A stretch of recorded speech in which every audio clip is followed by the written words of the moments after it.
Comme des allures de rentrée des classes dans cet établissement scolaire international de la capitale.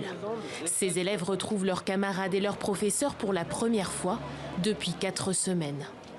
Franchement, en présentiel, c'est beaucoup mieux que le distanciel. J'arrive à suivre, j'ai les profs, j'ai les exos à faire. Enfin, je me sens plus motivé qu'en distanciel. Une semaine après la rentrée des écoliers, les lycées ont rouvert partout en France. 50% des lycéens ont été autorisés à retourner en cours en présentiel.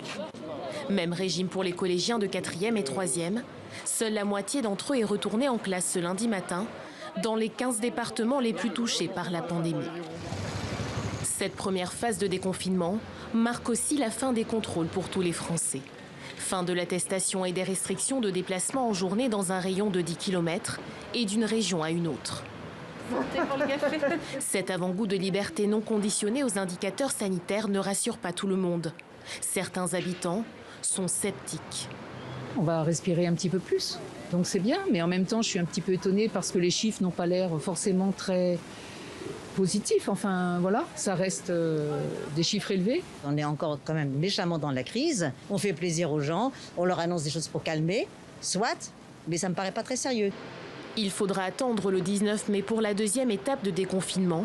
Elle devrait permettre la réouverture des commerces, terrasses et lieux culturels. Le couvre-feu pourrait alors être repoussé à 21 h.